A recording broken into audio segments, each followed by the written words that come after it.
Which is the best way to go sim racing? Is it a normal screen? Is it an ultra wide? Is it triples? Is it virtual reality? Is it one of those super ultra wides? Well, I've tested all of them, and in this video I'm going to let you know my honest thoughts. I'm going to let you know what I found, the pros and the cons, the bits that were like, wow, this is amazing, the bits that were like, wow, this is really annoying, because I want you to have the most fun you can sim racing. I want you to enjoy sim racing. I don't want the tech to get in the way. I just want it to facilitate you having a good experience. So I'm going to let you know everything I found, and hopefully you're going to find this video helpful.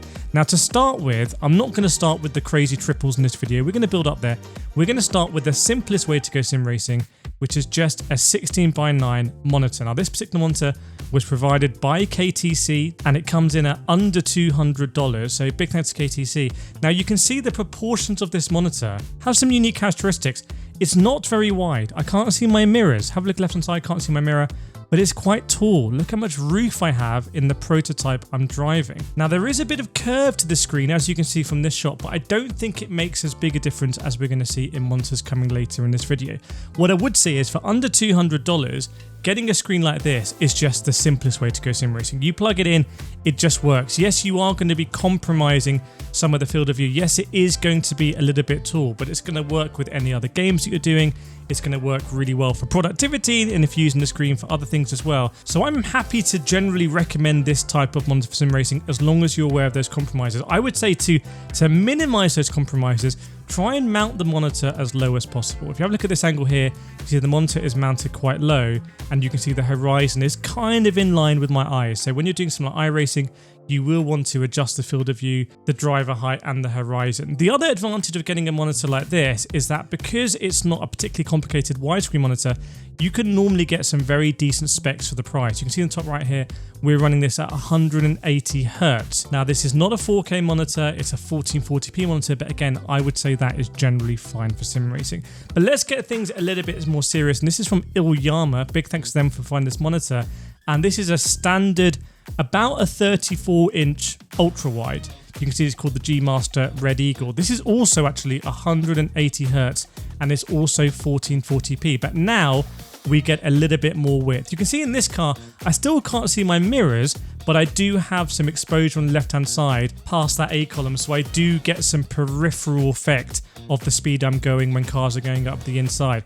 We also have a curve on this monitor, as you can see, and now it starts to make more of a difference because it just gently brings in your vision on the edges. So I really like these monitors. They've come down in price, 34 inches. If you can get a 1440p for about 180 Hertz, this is going to be a really good thing. You just have to bear in mind that you won't be able to play console games here that easily. For example, on PlayStation, it would stretch it, or you'd have black bars on either side. Also, if you're using it for productivity, you won't be able to run your 16:9 apps as standard. So there's a little bit more technical stuff to fiddle around with. If you want just absolutely no technical fiddling, get the 16:9. If you're happy to make it a little bit more complicated for that field of view, you can get this ultra wide. Now, I'm going to show you later in this video, obviously, super ultra wides and triples. They start to make the space around you quite congested, and they require more space. You can see here that actually this monitor is not taking up that much space on the rig. So I'm still getting that field of view, but it's not a giant. But when it comes to giants, we then have super ultra wides or massive ultra wides, or whatever you want to call them. This is like a 45 inch. This is just a massively wide monitor from Innocn. Big thanks to Innocn for sending this across. And you can see here that I now have unbelievable field of view. I can just about see my mirrors. I can see my front tires. It's very, very, very immersive. It's very wide as well. That's the con. So it's taking up more space now. I wouldn't be able to put this rig in a corner of a room, for example. But when you get your field of view right, when you get your driver height right, it actually feels like, especially on a cockpit like this from Playseat, that you're sitting in the car itself. It's really good. Have a look how that hand on the screen is kind of matching my hand on the wheel. So I really like these monitors. This is actually, believe it or not, a 1080p monitor. So you're not requiring a crazy GPU to run it, and that's because the vertical height is just 1080p. Now, it is a 4K monitor from edge to edge, left to right. So you're getting, unlike the 16:9, you're getting that width where you want it. and you're not rendering unnecessary pixels from top to bottom.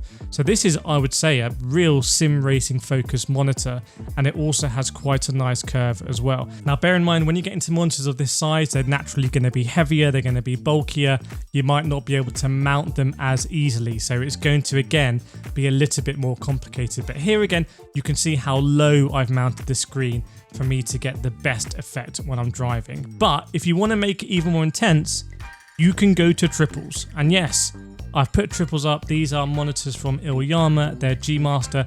These are 16:9 monitors that iiyama provided. So the same style of monitor that we saw at the very beginning of this video, but we now have 3 of them. And this provides a real wraparound effect. Now I'm going to talk about VR in this video as well, and I'm going to show you a Pimax headset. So let's do a little bit of contrasting pros and cons against VR here. A pro is that you don't need to take a headset on and off, and I can't understate how big a pro that is. You can check your phone, you can see if you're recording something, if someone comes in you can say hello. There's a massive benefit to not, I think, being inside a headset that is maybe not explored enough. You also get that massive peripheral vision, I would say more than in VR, because these screens are wrapping around the back of me more than I can see, if that makes sense. So I feel completely immersed. It is a bit distorted on the side, and let's get into some cons now. To get this running is a bit of a pain. You have to use surround software, you have to fiddle around with lots of pixels, and it's not a plug and play solution, I would say, which is a real shame. I'd love if you could just set 3 monitors and some software works it out and it's painless, but it's not like that. You have to use calculators and all these things. But when you get it working, I really like it. I actually like it more than I thought I'd like it.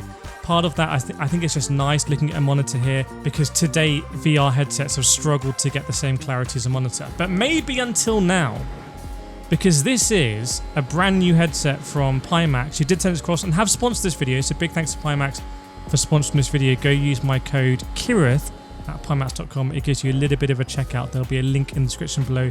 Pimax are often running limited time deals as well. Now this is the very latest Pimax headset. It's called the Dream Air, and you can see I'm actually using it in my triple setup, albeit with the triples off. The benefit here is that it's an OLED screen, so I'm getting incredible OLED visuals directly beamed into my eyeballs, so it feels very warm. It feels like you're in the environment. The lighting is incredible when you have OLED panels. It's also very light, so it doesn't have that bulky feeling that VR headsets have had previously. For example, the other Pimax headsets like the Crystal Super, the Crystal Lite, they're just naturally a bit bulkier. This certainly isn't. The downsides are still there, like you still have a headset on. So if someone comes in, I need to take the headset off.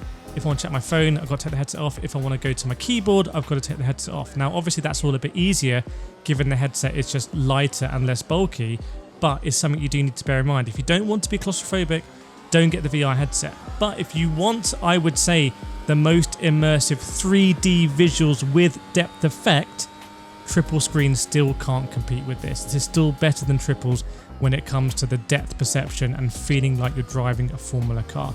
It's also the most expensive option.